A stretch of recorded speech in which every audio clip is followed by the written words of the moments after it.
Okay, everybody, here goes. All right, so here we are. Welcome everybody to our last session with Miffi.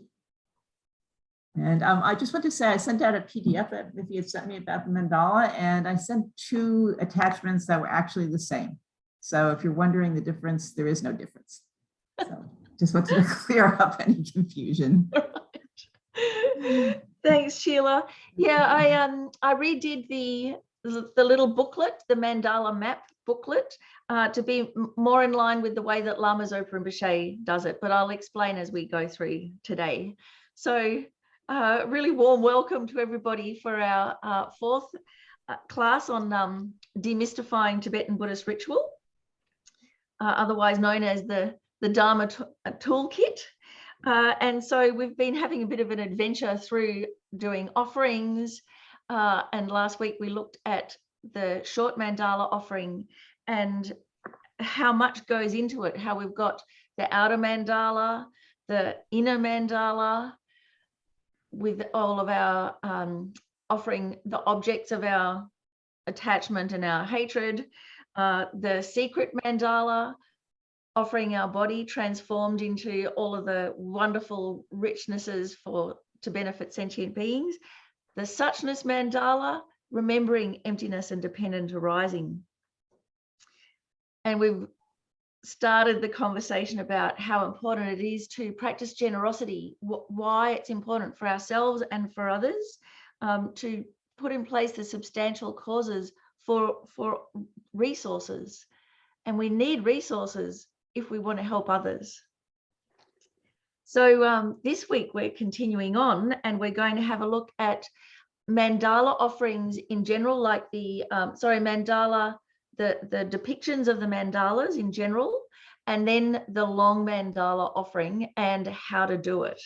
So hopefully you've been able to gather together all the bits and pieces for your starter set of a mandala. And I've got some show and tell for you today as well.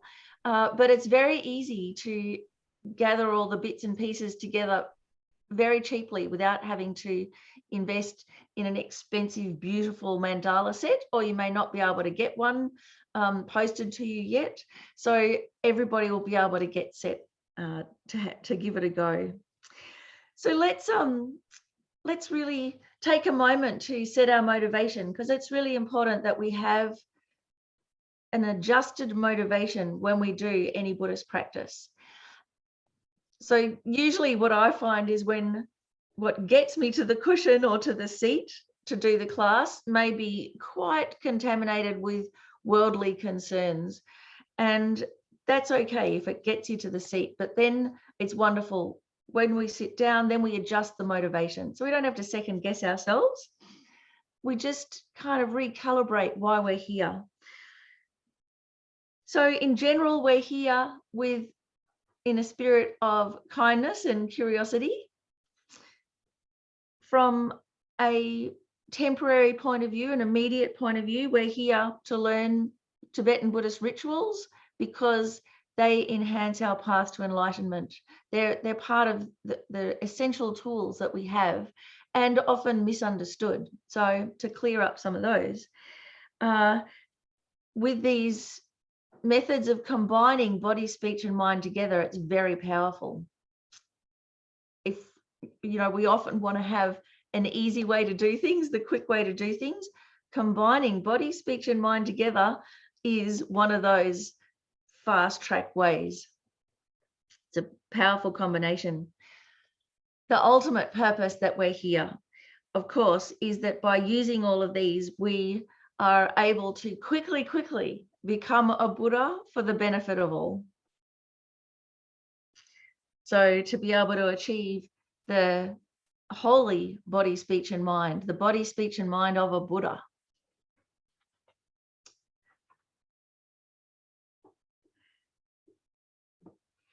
So the Long Mandala Offering is a depiction of like a perfect world system. So it's worth backtracking a little bit just to talk about what mandalas are in general. And who better to start with than His Holiness the Dalai Lama. So I have a little clip here that I've prepared from or found on YouTube that I will. Am I able to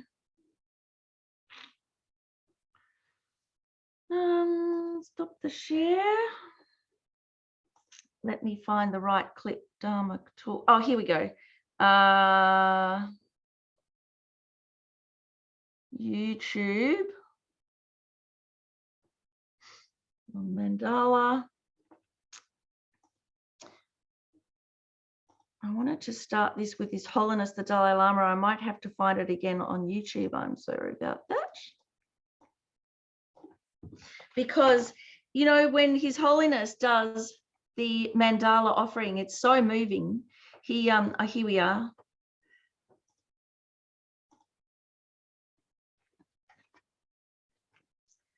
It does have some Russian coming over the top, which I'll put it onto a pause in a moment.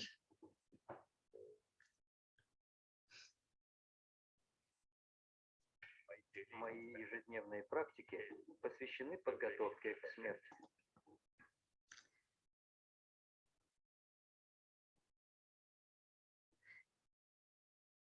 So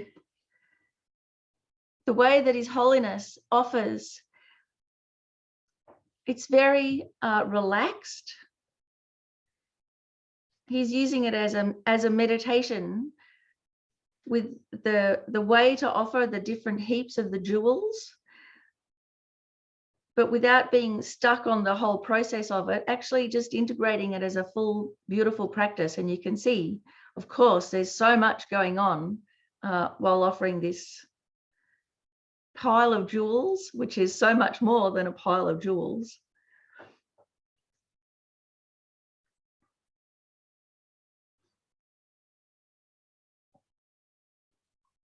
Sorry, Miffi, we can't see the video. I don't know if that was on purpose or. You can't see the video?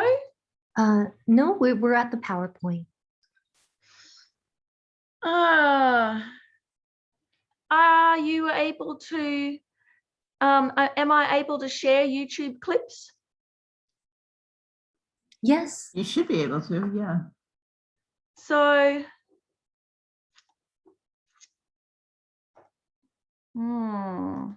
Now we can see it. I think the screen sharing was just for the PowerPoint, so we couldn't see the video. Oh, okay. So now I've got to go back to where His Holiness was. Sorry about this. Can you see? Yes. There's a woman with a lot of ducks. Yeah, so I've got to go back. Here we are. Can you see His Holiness now? Yes, yes. Yep, okay.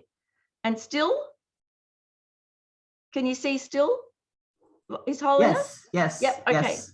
Rightio. So I've got it on the mute just because the Russian comes over the top. So Okay. not so used to sharing the YouTube videos. So this must be at His Holiness's residence in Dharamsala.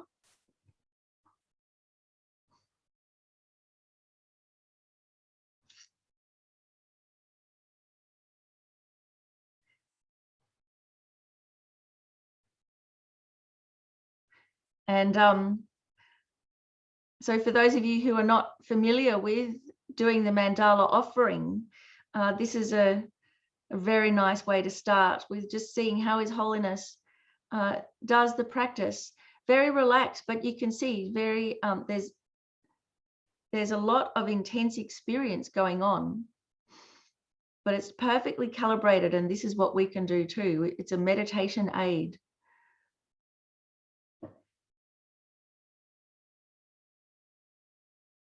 So by using the physical resources, then we have the intense mental experience. Okay, so you might think that the Mandala offering practice kind of seems a little bit silly, a little bit play acting, or a little bit juvenile. And that's okay if you feel like that, because it's actually how it started. you know, one day back in the day, a little boy walking along the beach and came across the Buddha. So what do you do when you meet the Buddha on the beach? You know, you want to spontaneously offer something. So what did he have? He didn't have anything. So he picked up a piece of slate or stone from the beach and made some heaps of sand on the top and spontaneously offered these to the Buddha, but with a pure heart, and imagining it as mountains of wealth and gold and jewels and everything perfect needed to benefit sentient beings. And by offering like that to the Buddha, as a result of this generosity, he was actually born a Dharma king multiples of times just from that one action. So super powerful practice. The way that we can do it as a practice is with the base and the rings, and then the uncooked rice, or lots of jewels, or lots of shells. So let's backtrack a little bit to just talk about mandalas, and I'll get up the screen share again.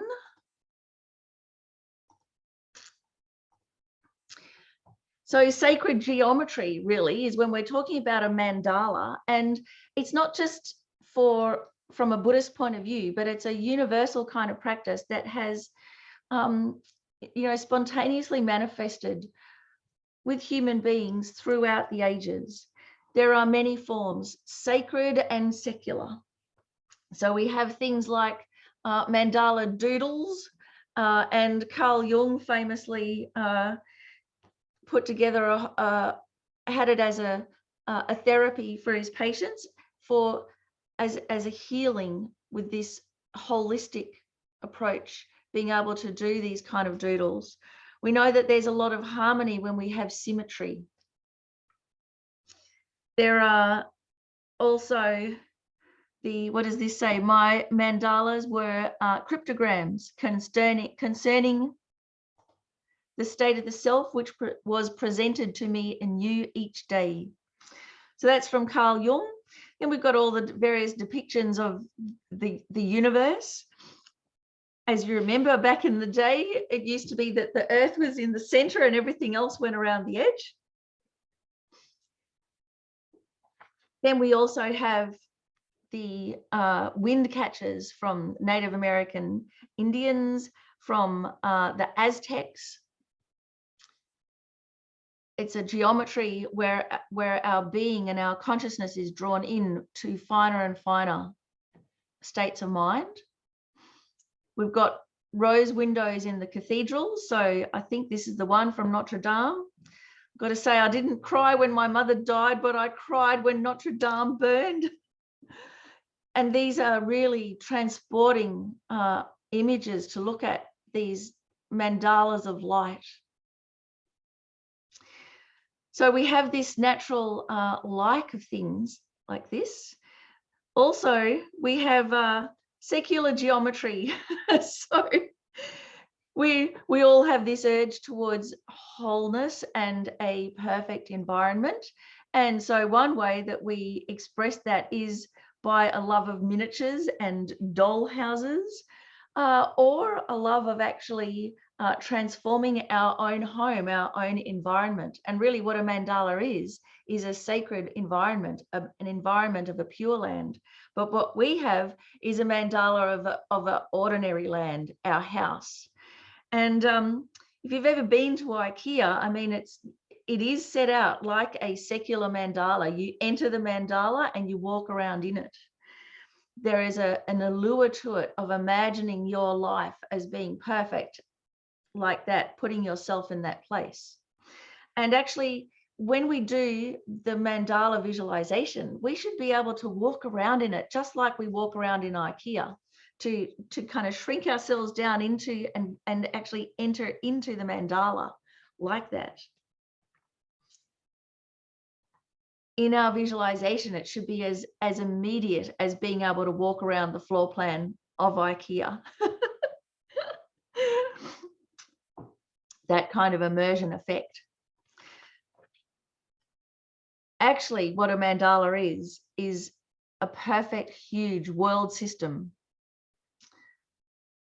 And His Holiness the Dalai Lama has often said that we can imagine the Mandala offering, or when we're imagining the Mandala of the deity, as representing the planet Earth, the solar system, the galaxy, or the universe as modern science conceives of them today.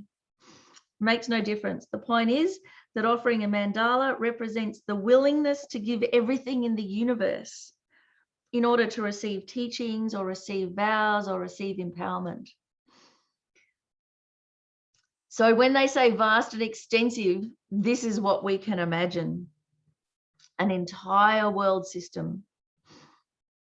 And actually, when we do the mandala prayer and the visualization, even though it's just a few words at the beginning, it's a very extensive visualization, and it's quite similar to the Christian Old Testament, you know, the creation of the world. You know, in the beginning was the Word. So in the mandala, first there's a blue wind mandala, like space, and then a white water mandala. And then on top of that, a powerful golden earth mandala, the golden ground, which is Buddha nature. So we have the Om Ahum as the blessing. So Om Vajra Bhumi Ahum, Om Vajra ground Ahum. And what that actually means is primordial wisdom of bliss and emptiness of the three indivisible Vajras arising in the aspect of the earth element.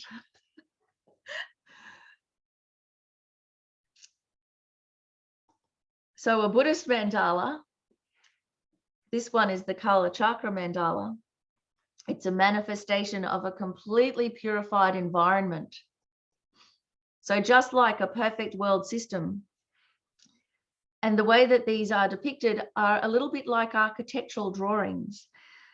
So this is like an aerial view of the celestial palace, the celestial mansion, which is within the Pure Land of the Buddhas.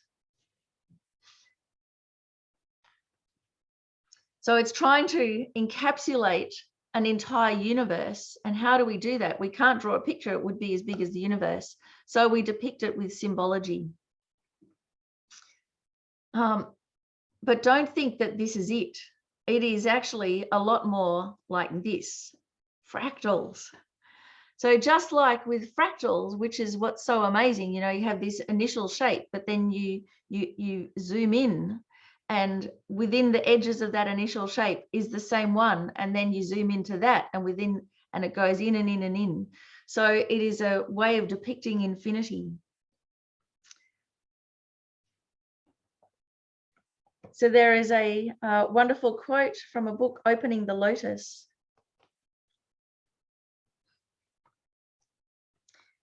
Where it says, the nature of the mandala is your own body, wealth, and virtuous deeds, accumulated in the 3 times, and also those of all others.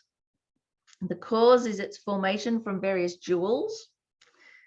The form is Mount Meru, the 4 continents, the sun and the moon, which emanate from the mind 100 million-fold. And from each of these sets of mandalas issues forth millions of light rays. And upon the tip of each of these, of each light ray, are countless sets of worlds with the 4 continents and the sun and the moon, emanating light rays. And at the tip of each of those light rays, so as you can see, it goes on and on without limit.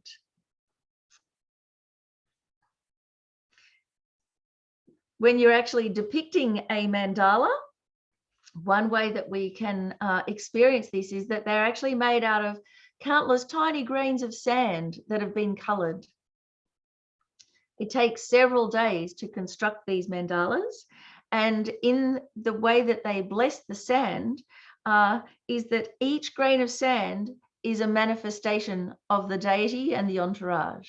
So each manifestation, each grain of sand dissolved into emptiness and arising as the 5 wisdoms. Each grain of sand arising as the deity, as the Guru Buddha. So a way that we can think about this world system is it's similar to ours, but it's not the same.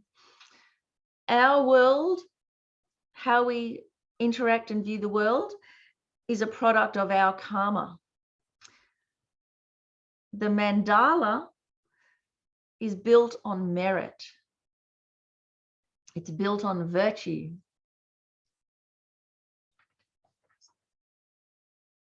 So here's another image of the mandala being created, the bowls of coloured grains. What's extraordinary is that not only are they creating these images like this, but upside down as well, and wearing masks so that they don't blow the sand grains away. And here's up close. So you can see it's a little bit like a cake decorating tool, and they rub up and down the notches there that it creates a little bit of vibration, and a sand grain at a time comes out the end. And that way they create the pictures. And the pictures come out in a 3-dimensional pattern. So it's not just the colors, but as you can see, these absolutely perfect 3-dimensional heaps of grains. So over the space of how many days, the various mandalas are created as a way of creating peace in the world, blessing the environment, made as offerings for the benefit of all beings, and then at the completion, swept up in just a few short strokes, completely dissolving into emptiness, back into the Dharmakaya. So when they do this, it's just like heart-wrenching, but it's to remind us of impermanence. And then all of these grains, which, you know, when they're all together look a bit grey, but they're all the blessings of the 5 wisdoms, get gathered together into a pot and then given to the people that have visited at the time, or tossed into a river or into the sea to bless all of the beings there. So dissolving back into the Dharmakaya.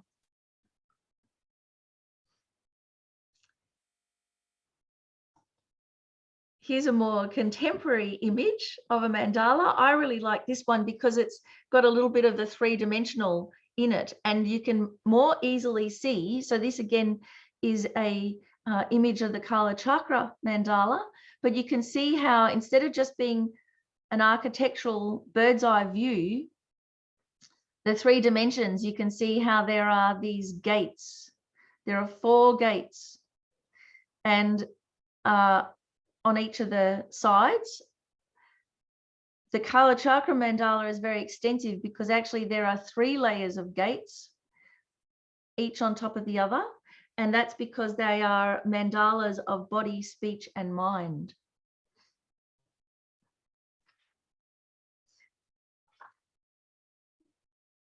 So I like to inspire myself by thinking of movies like Lord of the Rings, where they go into those incredible underground palaces filled with gold, and the pillars are like 14 stories tall, and everything's extensive and beautiful. So all of those kind of fantasy movies can really help your visualization. Here is another image. This is a 3-dimensional image of a mandala, a model that's made. So you get an idea of each of the little statues there represent each of the piles of jewels that we'll do in our mandala offering. So you have the gates or the doors, the 4 doors of the mandala mansion, one on each side of the square.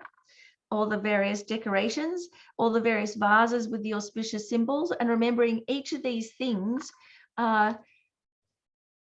is a Buddha manifesting in this form to remind us of particular qualities. And the whole mandala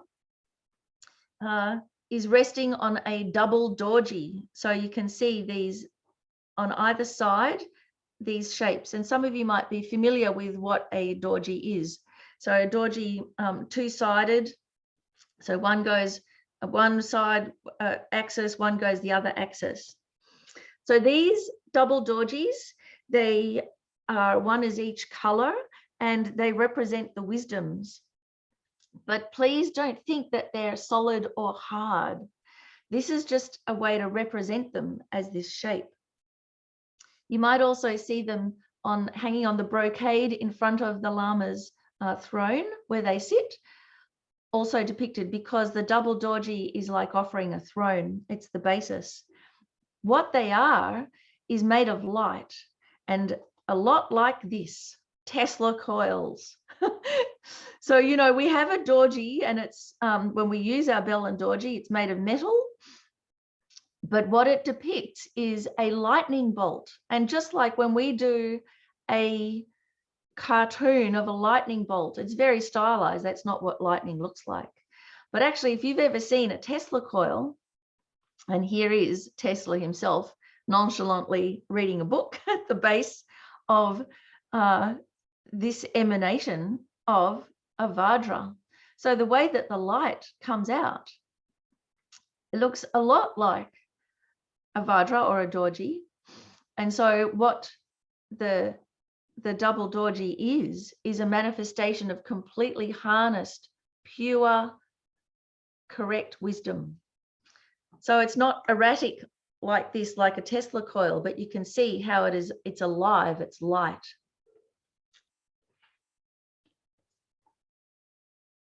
So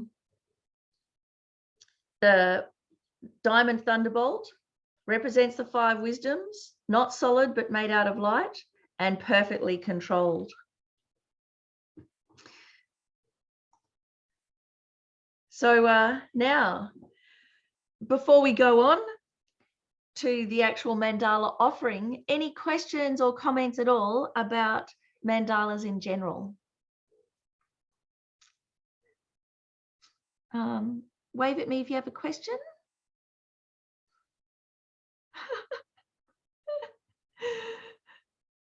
Is anyone familiar with the Tesla coils and Tesla's amazing story? There's a couple of movies with some famous people in them. It's worth it's worth checking them out. I think David Bowie plays Tesla in one of them. An amazing story. So mandalas in general, just so that you get an idea of how profound it is. Then let's have a look at building a mandala.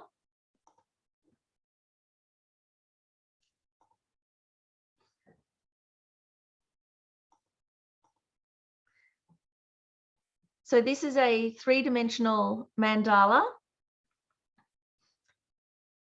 It looks quite large, but actually it's a mandala set kind of the same that we're used to. But instead of a pile of jewels, it's got the actual miniatures of each of those things placed in the directions and the places where they usually are. So generally a mandala will have the base, which here is tied up with a garter. And on that base, it is convex. So things fall off it on either side. It's just slightly curved. And it's the base with all of the elements that make up the world. And then the 4 continents, the 4 human continents and the 8 subcontinents, and then the insignia or the symbols of each of those subcontinents. We have the 7 precious things and the treasure vase. So 8 piles, and they're the Rinpoches, because precious means Rinpoche. The 8 offering goddesses, and we can see the goddesses here in the dancing posture.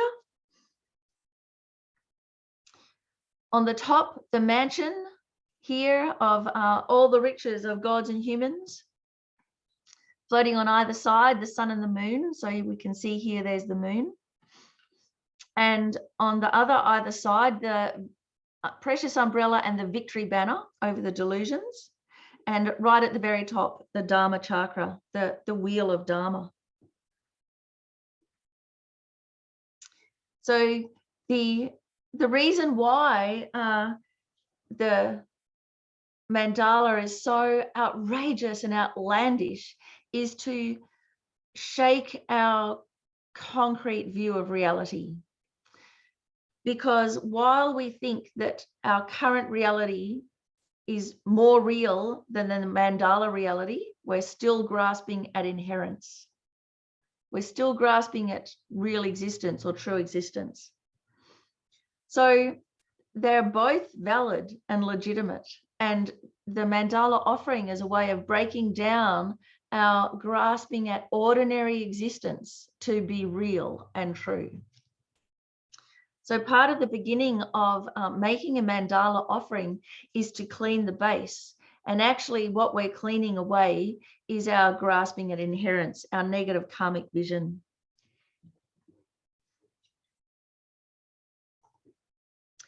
So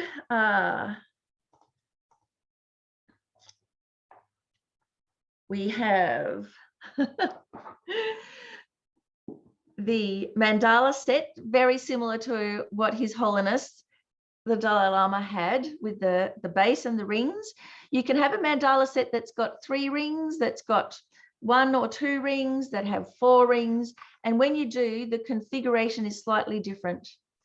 Then this is the diagram from the top, the bird's eye view, with numbered each of the different piles and where they go on each of the different levels.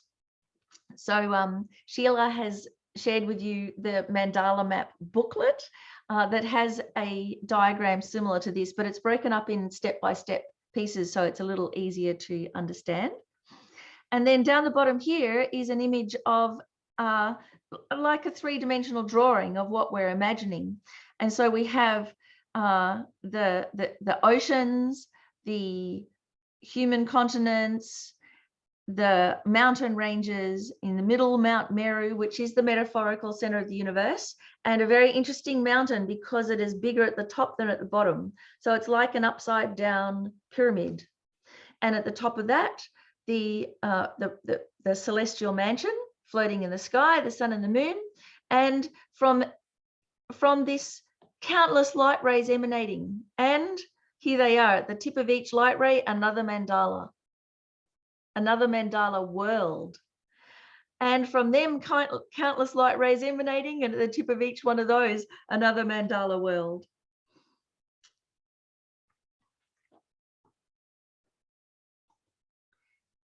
Here's another image of it that you can see a little bit easier, the different heaps. And so as we go around, I've got a demonstration that we can do for the mandala, but you'll see that there are the 4 human continents. So the white one here, blue one, the red, the yellow, and these different lands or human environments, human continents, the color of their sky is determined by which side of Mount Meru they're on.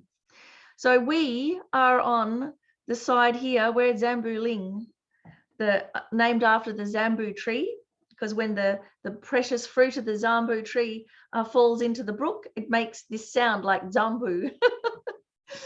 But when your kiddies ask you, Mummy, why is the sky blue? This is why the sky is blue, because we're on the eastern side of Mount Meru. And so the sapphire side of Mount Meru is what colors our sky. It's so very nice, isn't it? And another way to, just another depiction. The oceans that surround the mandala and the human realms have those same 8 qualities of water that we talked about with the offering bowls. Cool, delicious, light, easy on the stomach, easy on the throat, all of those qualities. So everything in the mandala is completely pure. And this image in particular of the mandala I really love, because it's like you have these little photographs into the various lands. And here is that famous stupa, Bodh Gaya. So what they say about Zambuling has a precious tree of the 7 precious substances: golden roots, silver trunk, lapis lazuli branches, crystal leaves, red pearls for flowers, jade petals, and diamond fruit. This tree fulfills your every desire exactly as you would wish, bringing you clothes and implements and whatever you need. And the rustle of its leaves tells the 4 seals of the Dharma. So we, due to our karmic misfortune, we can't actually see this tree as it is. We can only see it with our mind, but it grows here.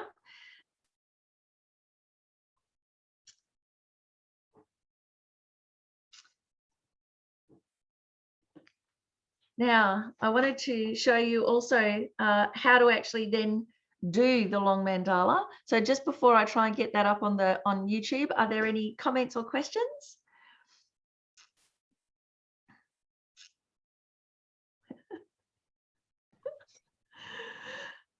Melissa, yeah.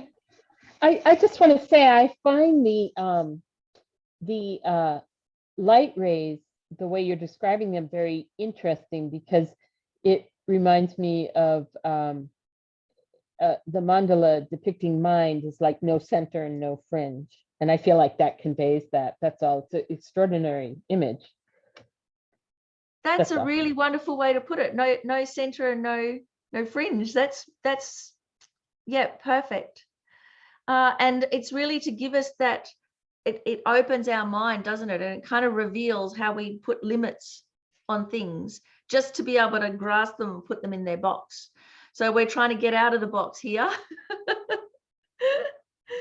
And I just want to say that there's an artist, I'll put her name in the chart. Her name is Victoria Verna, and she does like light sculpture. And I can't find it right now, but I'm going to put it in the chat. She actually did like a microfilming of Buddhist teachers constructing a mandala and made it miniature. It's very helpful. So I'll just put that in the chat. Oh, yeah.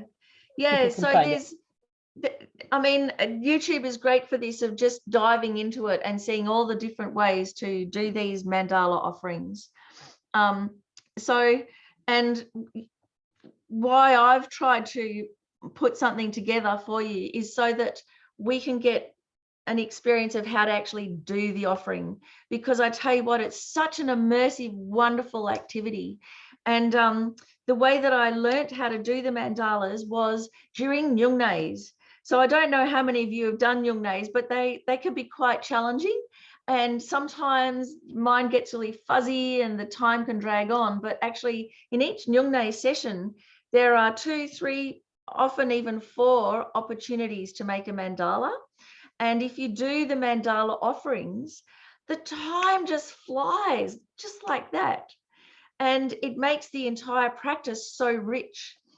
And so it's one of the real highlights of doing a Nyungnay. And then it's a wonderful way to actually learn the mandala, because by the end of the day, you've done, 10, 12 mandalas. You become very familiar with it, and you become synchronized with singing the tune, imagining what you're supposed to imagine, and putting all the piles on. So what it does is it actually harmonizes body, speech, and mind, synchronizes them together.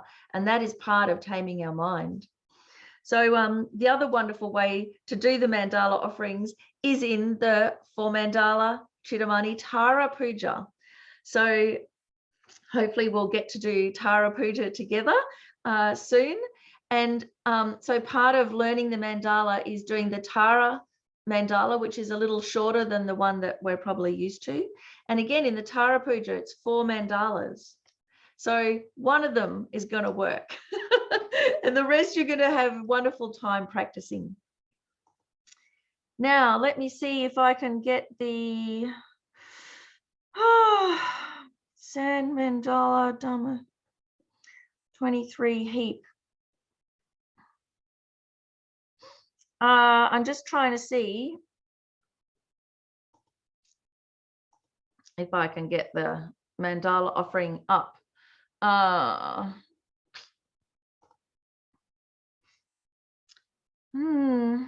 long mandala. This is the one that I need, and I can't find it.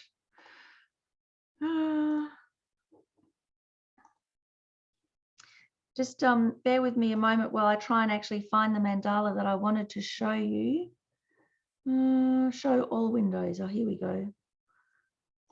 37 heaps. Sheila, can you see my mandala screen? We see a screen with a beautiful brocade. Okay, good, good. Okie dokie. So this will give you an idea. To offer the long mandala of the 37 heaps. So start with a basin. It's hard to hear, Oh, you can't hear? barely. Okay.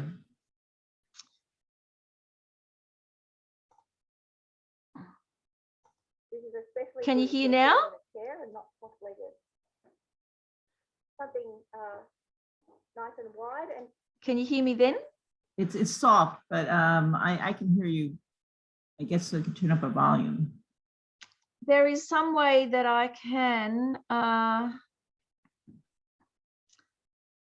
select the speaker.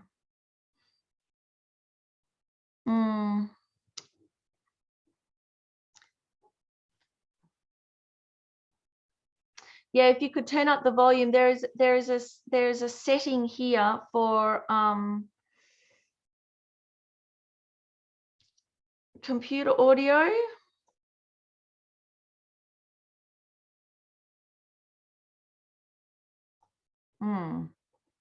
Okay, see if you can. fairly shallow. For your mandala set, wrapped in the cloth that's about 115 centimeters square, and with the brocade part closest to you, with the loop, you can either button it around your neck or you can wind it around your neck. Then the other pointy part, so diamond shape, furthest away from you, weighs on the desk, so it's nice and firm there in front of you. The mandala base and the 3 rings. So make sure that the rings are all up the right way. You can tell by looking at the auspicious symbols that are there, and there'll be bowls of fruit and offerings. So have them ready, put them on the side, as well as your Dharma chakra, put it to the side. Have a few grains in your left hand and then hold the base. So you hold the base with your fingers in the middle of the base, not the edge or your fingers will break off, but in the middle, and with your thumb on the top, so that when you put the rings, there is something for them to lean against and they won't fall off. And you have a few grains in your hand so that you're not offering an empty mandala. Then sprinkle a few grains onto the base, get a handful, and what we're doing first, in a clockwise direction, purifying obscurations. So as if you're washing with the inner part of your wrist, 3, 7 times, many times, and think that you're washing away all of the obscurations of oneself and all sentient beings. Make sure that you release those obscurations. So have the base tip away from you. You can think of specifics like COVID, as well as the inner contagion. And then when the Umze starts to chant, 1 handful with your fist upwards, starting a place closest to you 3 times, bringing the blessings of body, speech, and mind of all the Buddhas towards you. Release the jewels. Make sure that there's some that stays on the base, and put your first ring. Sprinkle a few grains, the Vajra ground. Then one long continuous sprinkle from the place closest to you, the east, all the way round the Vajra fence. Another handful in the middle, Mount Meru. Then the 4 continents, the places closest to you, east, to your left, furthest away, and to your right. The 8 subcontinents. So this is like doing backstitch, starting at the east, closest to you, left and right. Another handful. Left, right, left.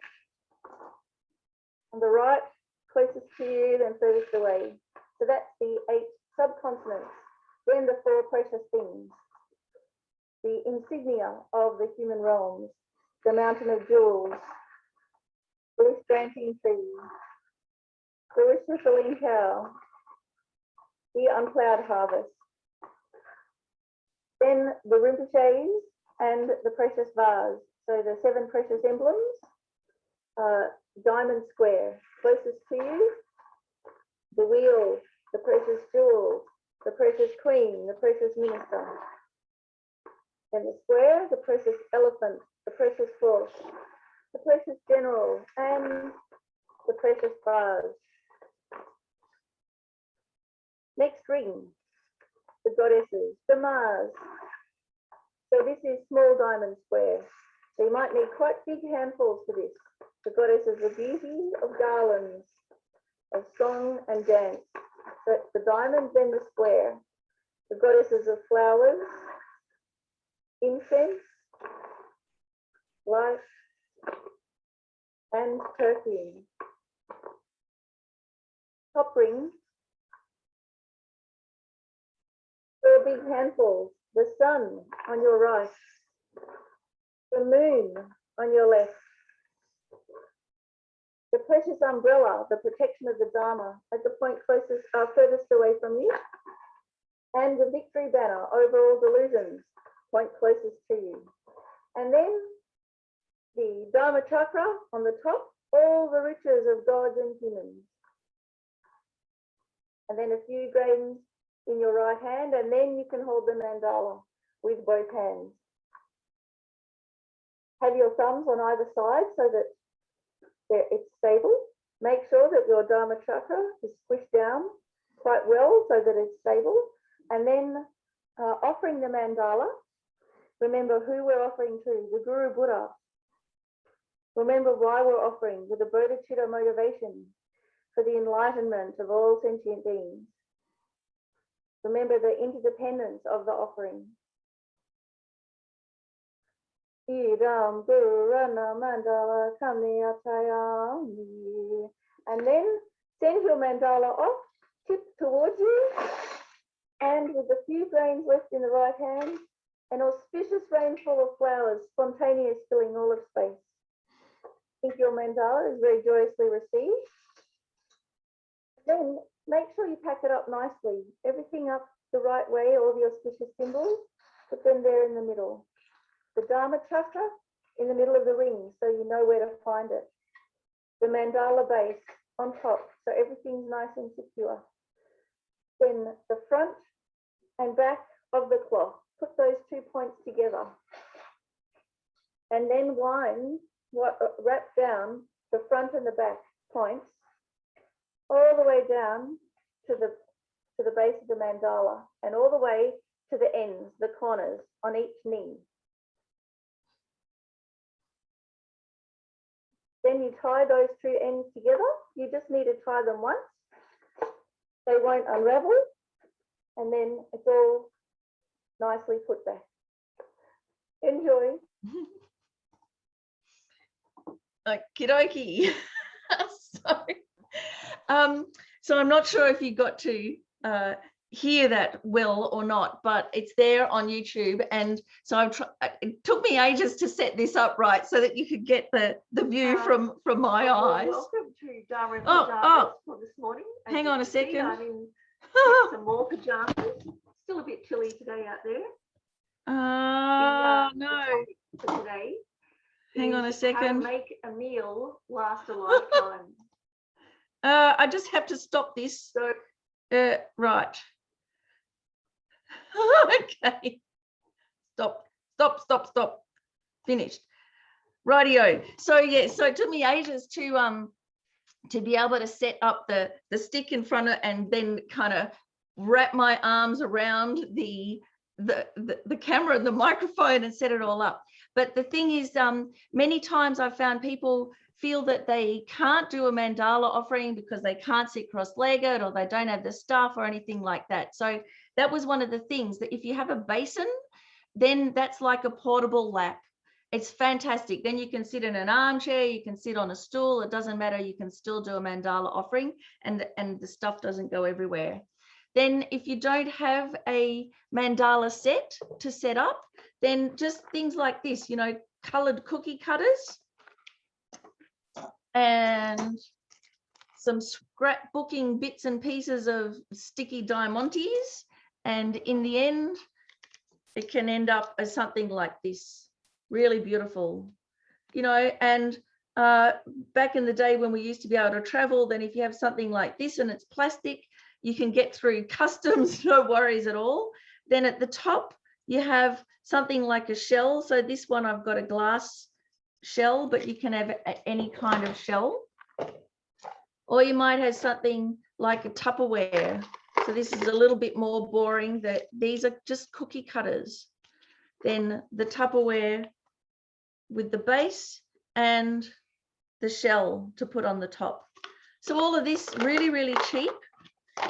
If you can't get a Tupperware base, you could have something like this, which is just a metal mini pizza making base. And you can also get metal cookie cutters that are a little bit more stable. So it's very simple to make your own mandala set. I really encourage doing it. There's a few more things here with the symbolism that I wanted to share with you. So here, when we're offering the 7 precious things, the Rinpoches. So when you offer them, they represent the 7 factors of enlightenment. And so, for instance, the Dharma wheel, when you offer the inestimable wheel, it represents mindfulness. So who here doesn't need mindfulness? So the power of mindfulness is the power to be able to lead the 4 great kings and the 4 branches of an army of a Chakravartin, of a Dharma king. It's a 1,000-spoked wheel of light. It's made from gold from the Jambu River. It's like the beauty of the sun with its light. And so when you offer this 1,000-spoked wheel like the sun, you dedicate for the continued teachings of the Dharma. So, you know, just thinking like that makes it incredibly powerful. When you offer, let's see, the inestimable jewel here represents joy, that you can give rise to all the intentions, the bodhicitta intentions in your mind, prevent untimely death and infectious disease. It's made of lapis lazuli, it's hexagonal, it emits the light rays of the 5 colors as bright as the sun. When it's really hot, its rays are cooling. When it's really, so, you know, for the fires, for instance, nectar just flows, putting out all the fires. And when it's really cold, the rays are warming. And when you offer it, you dedicate for the development of Dharma centers. The one that I particularly like is the precious horse, and that represents energy, enthusiasm. So I get tired really easily, and I have often got despondent, and then, you know, just like dragging myself through life in quicksand. So offering a precious horse like this, you're offering the wind energy, the actual energy, the subtle energy that permeates everything and keeps us going. So vitality and luster with no sickness. The horse is often depicted as white with a bridle of beautiful jewels. It can traverse the world 3 times in a day without tiredness. And even when the horse sweats, its coat turns into like peacock feathers, that beautiful peacock shimmer. And so you dedicate it for supreme physical powers and energy. So each of these symbols has incredible background behind it. And so everything that especially we feel that we're lacking, then we can offer. So in the booklet, there is a lot more detail about each one of these. There's another one that I wanted to bring to your attention, the precious general. So especially when the world is filled with strife, this is something to offer.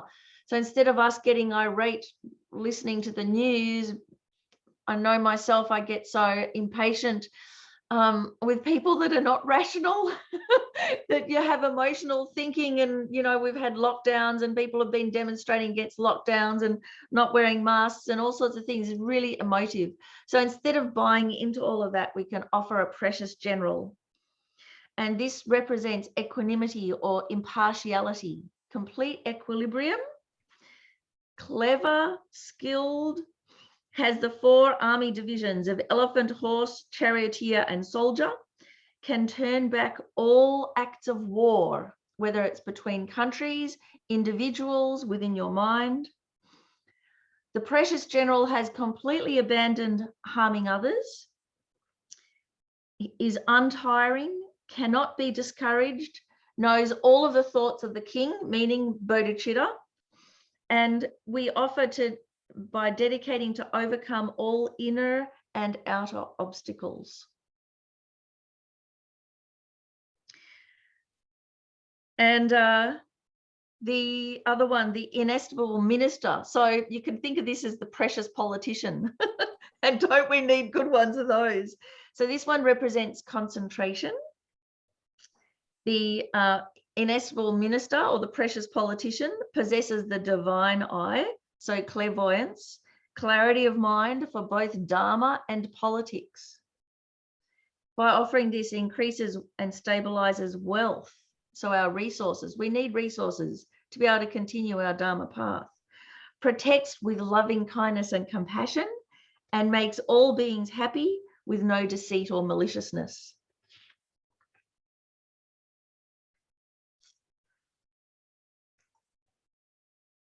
Then there is a whole nother ring with the goddesses. So the goddesses are very beautiful. They fly through space. They're all different colors. Some are white, some are yellow, some are red, some are kind of stripy. And they carry the offerings. They're completely pure. And in the energy of their realizations kind of emanates like their robes are wafting in the wind. So it's like the ultimate wind machine, you know, like in Eurovision, they have the wind machine and the hair. So these goddesses, they have their own wind machine. It's the wind of realizations. So they fly through the sky.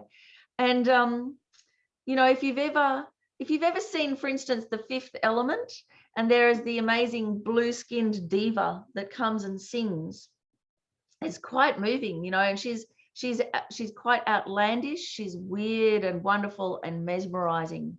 So these offering goddesses, they're like that. They're really something else.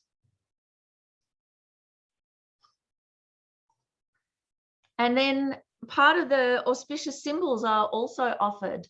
So we have first off the treasure vase is offered, the 7 precious things, and the treasure vase, the bumpa vase, which you're familiar with from Nyungne. So it has the nectar in it, and it's, you know, the perpetual treasure. Then we also offer the precious parasol.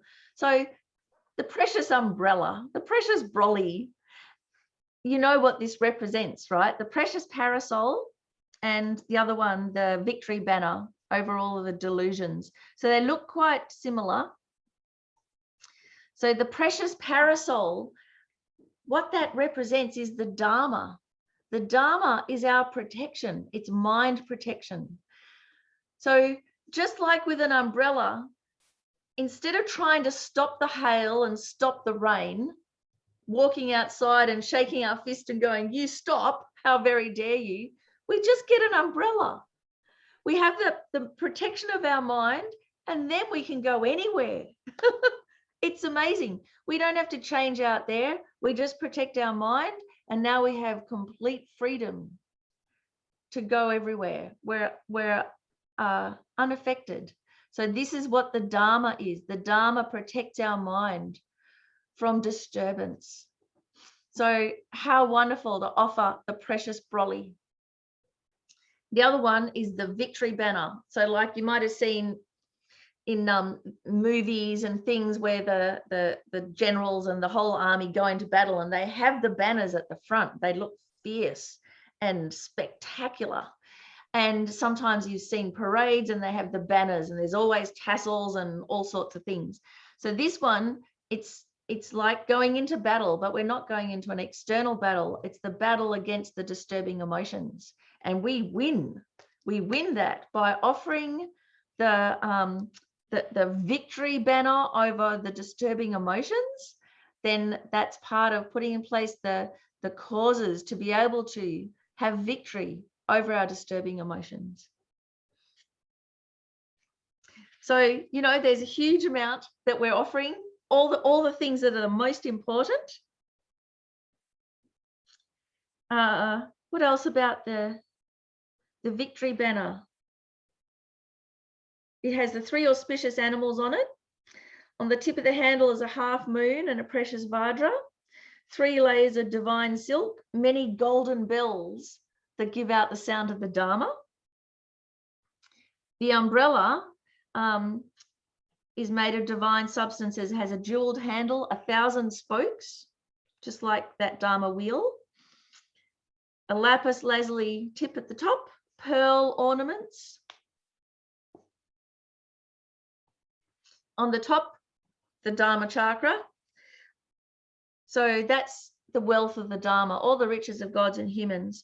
And also on the top, then you add in extra things into your mandala, including medicines, vaccinations for COVID, outer contagion, inner contagion, all of those vaccinations and cures. So you just pile it high with medicines, with everything that your heart desires and offer.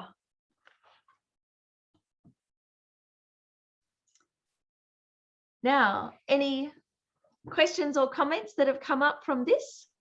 There is one question about how often do you offer the mandala, and when? I was also wondering, when do you offer it? Yeah, so generally a mandala offering is a daily practice. So just like you do water bowls, you do 3 prostrations, you offer light, and you sit down and you do your preliminary prayers and things before whatever study or practice that you're doing. And so part of the preliminary prayers is to offer a mandala. So we do, you know, refuge and bodhicitta, often the 7-limb prayer, and offering a mandala. So whether it's a short mandala or whether it's a long mandala, what it does is it creates enough abundance, momentum for whatever practice that you're doing to turn out well, because we need merit to make merit. and often we're impoverished outside and inside.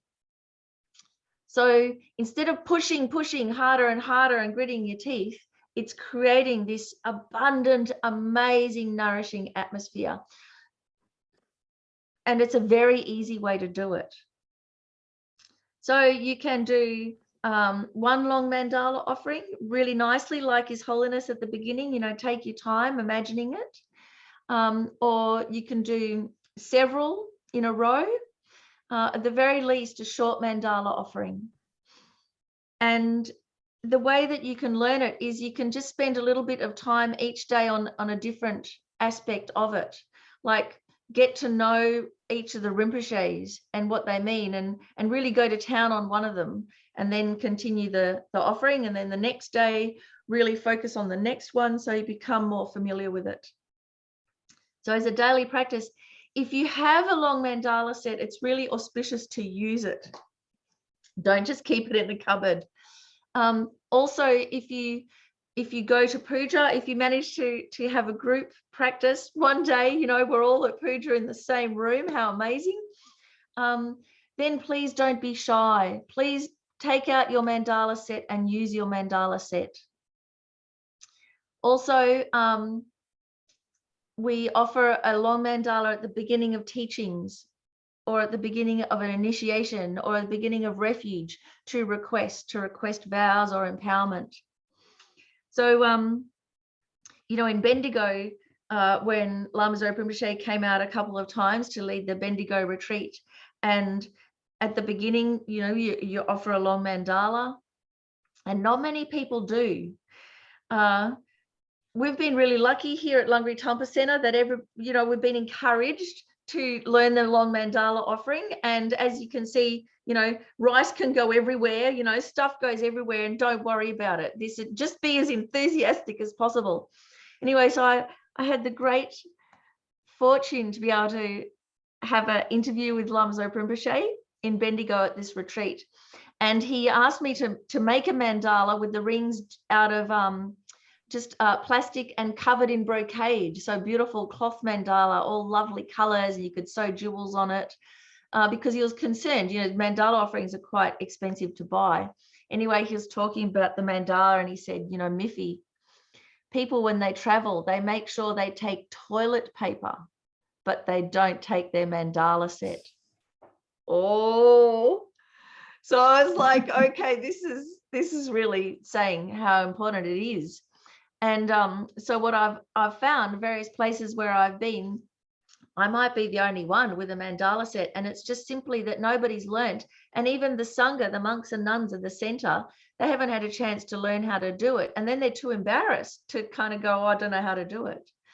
So what used to happen, we go up to Chenrezig Institute and do the Nyungnes, and all of the lay people would bring out their mandala sets, and none of the Sangha had mandalas. And I'm like, what's happening here?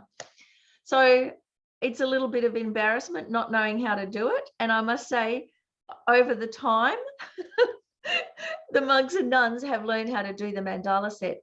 But on the other hand, it's feeling embarrassed because it's a bit silly. And that's the point of it. It's to counteract our pride and to counteract our inherent grasping at inherent existence, as if this is not real and this is. So that's actually what it's about. So anyone who's embarrassed about making a mandala offering doesn't have it together with emptiness and dependent arising, because this is the proof. This is actually embodying our understanding. So I would really encourage you to just get your mandala set out and go for it at puja. Just do it, and it'll make your Lama so happy that you're making merit and you're actually doing it. And you know, when Lama Zopa Rinpoche is there, at least whenever you go to teachings with His Holiness or Rinpoche, whether it's in person or whether it's online, doesn't matter. Get your mandala set out, because there's nothing more amazing than offering to the Guru. Like, it's skies and skies and skies of merit offering to the Guru Buddha. So important. Don't skimp it.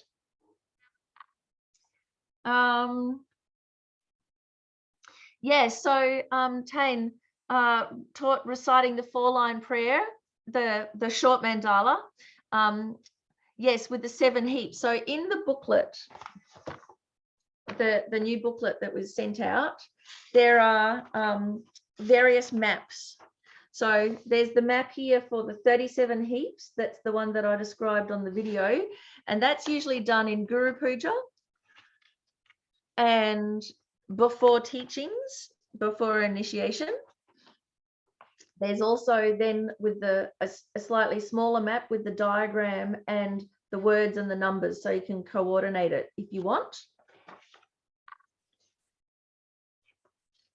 Then there should be in here also, there's the requesting mandala and the Thanksgiving mandala, which have the slightly different words. And then here, the mandala of the 7 heaps. So if you don't want to do the short mandala with just the mudra of your hands, you can do a mandala using your mandala set with just 7 heaps. And you can do them again and again and again, like you can do, you know, 3 or 4 in a row. And then there's the one that we're going to use for Tara Puja, which is the mandala of 23 heaps.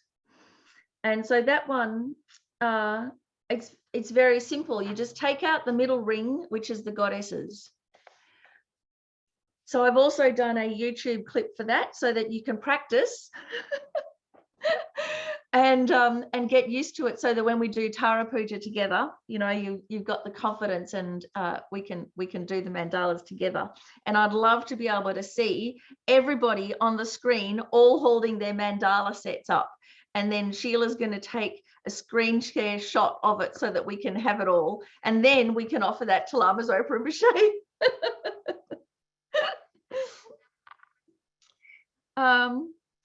Okay, so there's a few more things. Yeah, so they're out of the auspicious symbols, they're at least the ones that we're offering. In terms of making offerings, just in general, and then what we have, the motivation, who we offer to, and the basis of the offering, the physical thing that we're offering. So this is called the Three Purities. It's what makes the offerings not a worldly activity, but a Dharma activity. So in general, you know, whatever offerings that we make, we've got to adjust our motivation. So we start with whatever it is. It's always going to be a little bit corrupted, a little bit, you know, pride or whatever, or grasping at inherent existence. But we adjust our motivation. So we remember our bodhicitta motivation. We're making this offering for the big picture, to become a Buddha for the benefit of all. So we're not getting stuck up with pride or anything like that, and we're not grasping at inherent existence. So we adjust our motivation. Then who do we offer to? There are 3 fields: the fields of enlightenment, the field of merit, and the field of mercy. So the field of enlightenment, the Guru Buddha, our gurus, the Buddhas, the Bodhisattvas, the deities, the field of enlightenment. The field of merit is usually those that we have a very close karmic connection with. So our gurus and our parents, our teachers, even all the way to the first person that taught us to read. And the field of mercy, the vulnerable, the sick, the ill, the elderly, the young, the homeless, the animals, you know, it goes on. So these 3 fields are 3 fields that we should pay attention to and make offerings to, whether it's physically or at least as an attitude in our mind. And then the basis, the actual thing that we're offering, the substance of our generosity. So this way we can very clearly see that we don't need to have incredible riches to be able to practice generosity or make offerings. We have the basis, a mandala set, can be out of plastic and rice with some little jewels and little bits of money, coins from around the world put in there. But that is then the basis for this offering of an entire universe. So then in terms of mandala offerings, the 3 purities. So the motivation can be an immediate one for our success in our studies, our success in our meditation and our Dharma path. So especially if we're having obstacles, the thing to do is to make merit to be able to overcome those obstacles. So making mandala offerings is an amazingly fast way to do this. By practicing generosity and offering mandalas, it is the substantial cause for future resources. And it's fantastic. You don't need an initiation to do it. Everybody can make mandala offerings.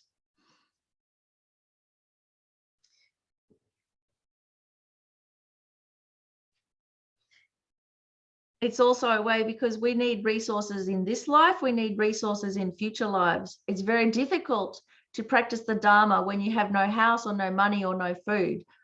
Only really strong practitioners can do that.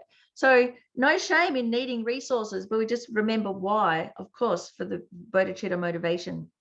Then we've got to remember who we're offering to. So, you know, don't just send those mandalas out and have them hovering in space forever.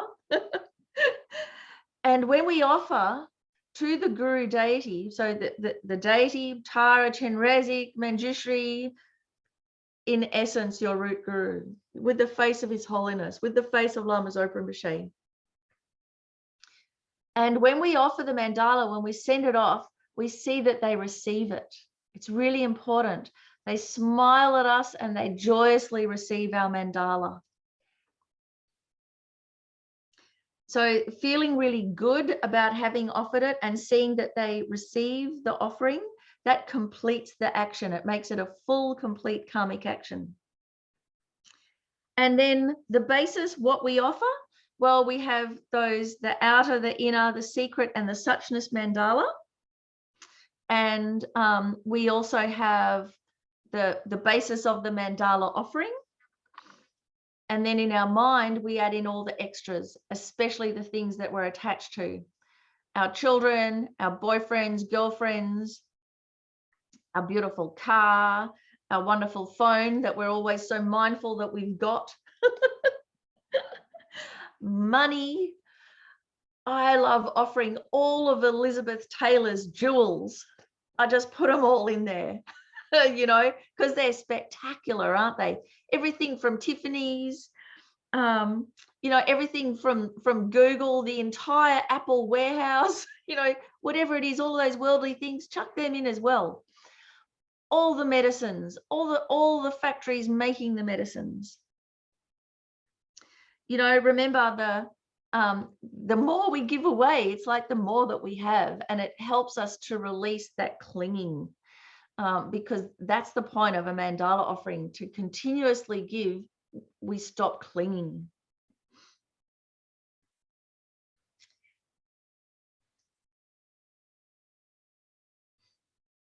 Oh, yes.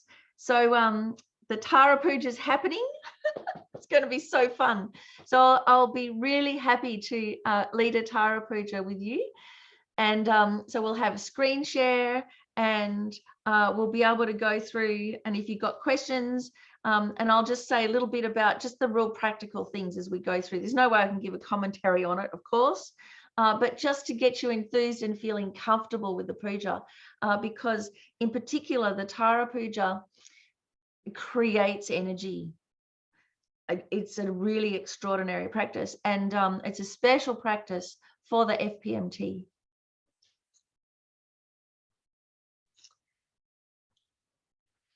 Now, before I have the last couple of slides, we do have time for a couple more questions if anyone has any.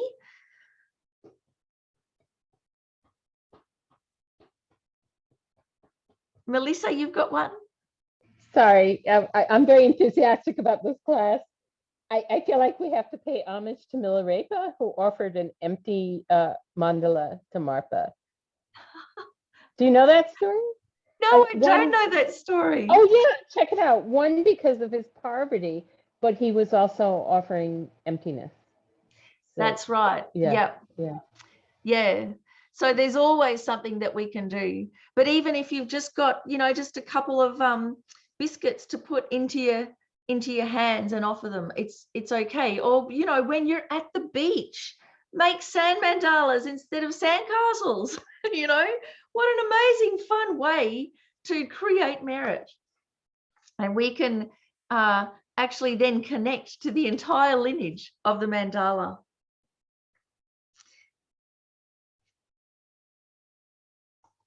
Now I have a last couple of images that no doubt you will have seen, which is when His Holiness the Dalai Lama was giving the Chenrezig initiation online, you know, in the middle of COVID.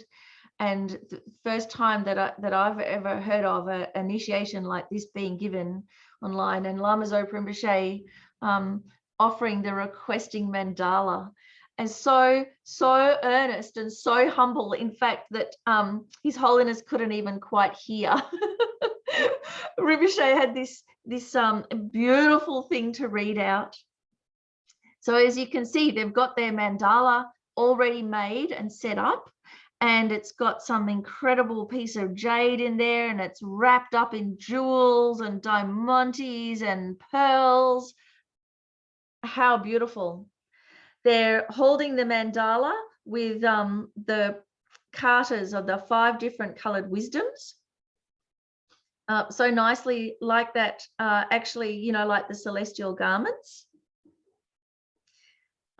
So, you know, there's different ways to offer this one. I've got a couple here. So at Lungri Thangpa Center, and you might have seen these when you do the requesting mandala for teaching. So someone will stand up in front of the Lama. So they have generally the kata that are plaited, the 5 colors of the 5 wisdoms, and that goes over the left shoulder, which is the side of wisdom, and then someone's there with the mandala made up. So this was the first one that we did at Lungri Thangpa Center. As you can see, because we're in the tropics, it's got bananas and apples and all sorts of jewels, and they're glued together. And they're glued together so that when you offer to the Lama, the whole thing doesn't end up in their lap, which can often happen. So what you have is somebody making the mandala in the audience, making a fresh mandala, and then you offer the one that is put together. Then we got a better one. So this one with a bigger one with the 5 wisdoms plaited together, that goes over the shoulder. And then this is a more traditional mandala set. So you have the symbols around the edge on the base, and then these actually, it's a fold up one. So these 4 little castles represent the 4 continents, and then Mount Meru in the middle. And so you can put it together and offer it. Occasionally one of these also pops out, and that's what I call an enthusiastic mandala.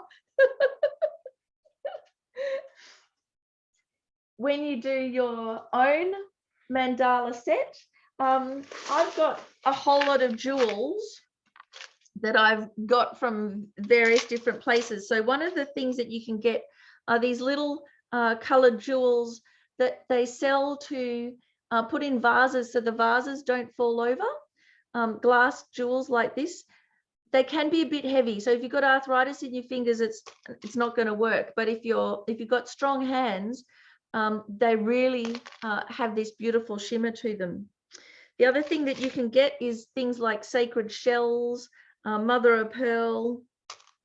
You can get if you can, you can get actual pearls, but it's good to get the natural pearls that are irregular in shape, because if you put anything round in there, if it falls out, it will roll across the floor.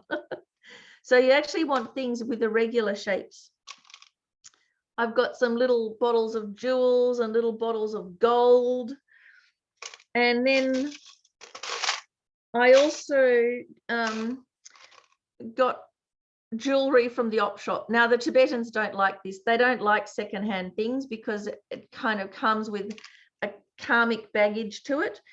But you can get really beautiful jewels from the op shop. You just make sure that you file off any sharp corners, take out all of the, you know, the pins and things like that, and then you bless with the mantra of dependent arising, and that clears the karma.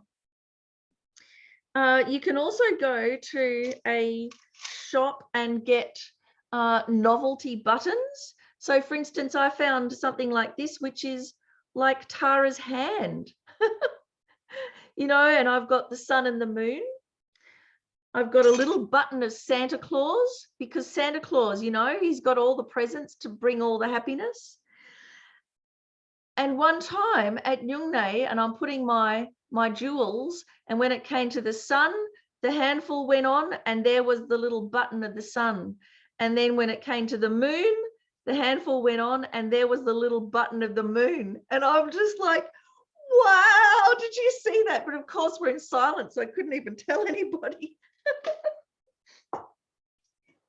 Another really nice thing that you can do whenever we get to meet each other in person is get some little jewels together in a little packet and give them to people, or get some beautiful novelty buttons and give them to people. So every now and again, one of the things that people have given to me in my mandala set comes up and I'm like, I remember that person. It's really nice.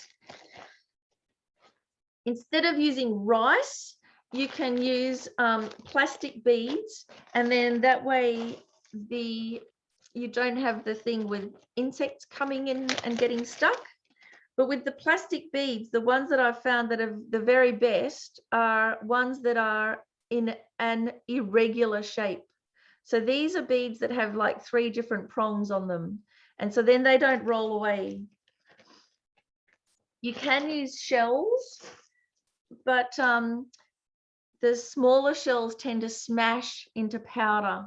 So you could just use barley or rice, but then you've got to regularly maintain your set. And actually the whole practice of the 6 perfections can be done in maintaining your mandala set.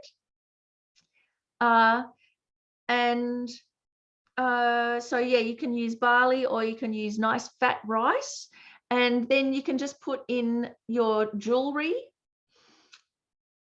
or coins from around the world.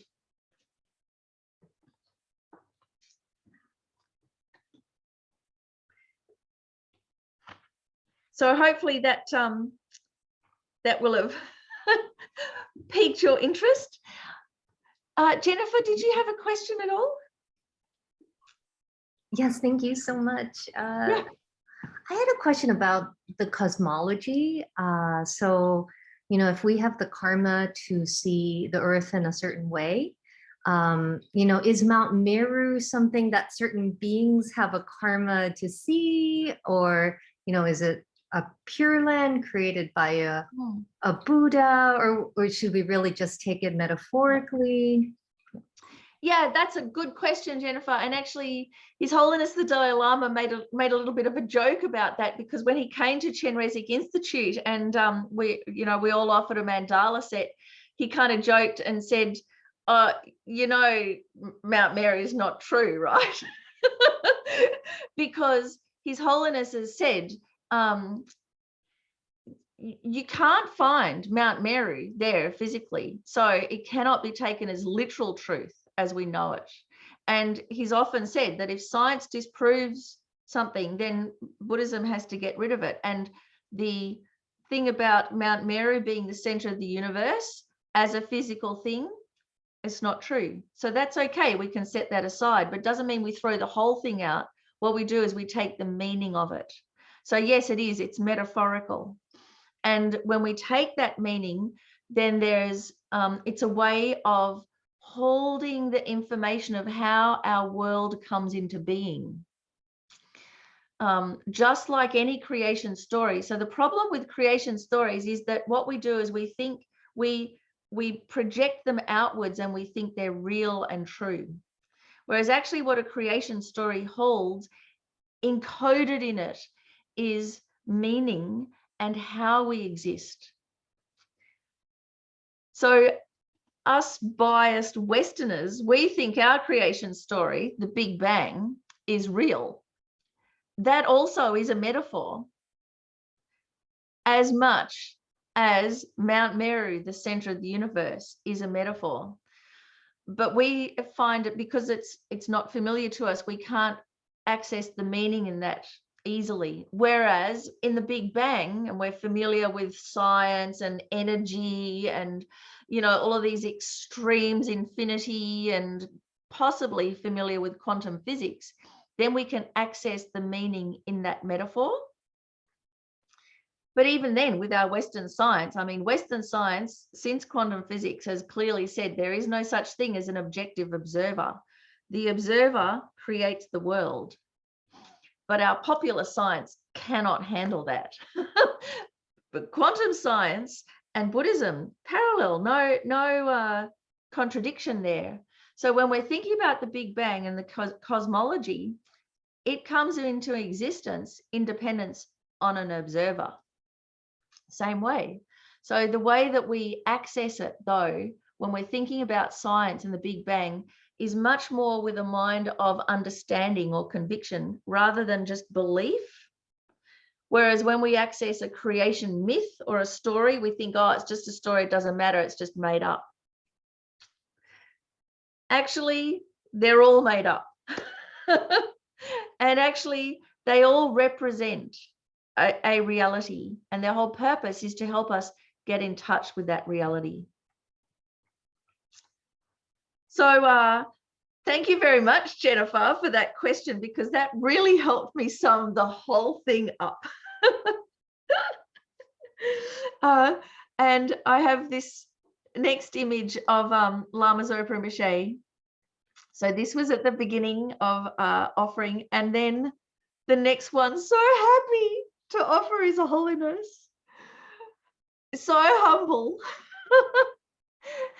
So often when we do the mandala offering to request a teaching or as a thanksgiving, it'll be offering body, speech, mind, and the mandala.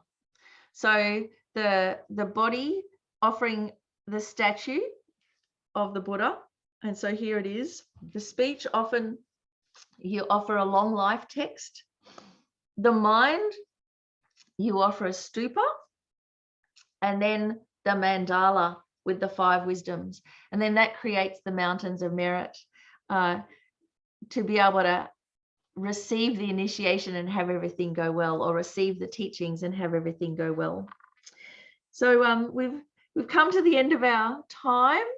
And look, thank you so much for attending, and I hope you're enthused, and I really hope to see you at the Tara Puja, where we can put it all into practice. So you've got the links to learn the mandala, the Tara one, and so then get all of your stuff ready, and we can put the party into the puja, right, at Tara Puja. So let's dedicate the merits that by making these mandala offerings and by contemplating the mandalas, may we bring this pure land into existence. May we completely purify our negative karmic vision and actually reveal this natural pure land, the natural manifestation from the Dharmakaya.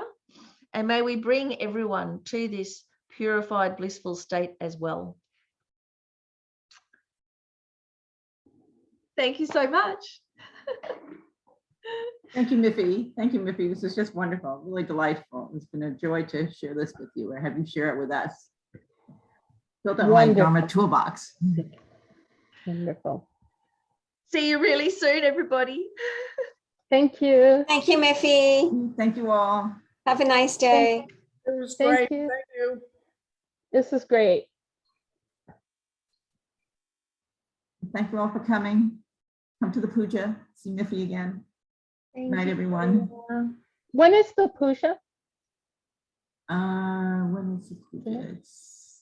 Is it on her site, or the site of her site? It's on Shanti Diva's site. Okay, I'll look it up. No problem. Thank you. It's on September 14th. Okay, great. And Medicine Tara Buddha Puja. Puja? Oh, and then there's And Medicine Buddha is on Sunday, August 22nd right. at 4. Thank you. And Tara Thank you. Puja, the date isn't up yet, but it will be soon. Okay, good night, everyone. Night. You. Thank you, Sheila.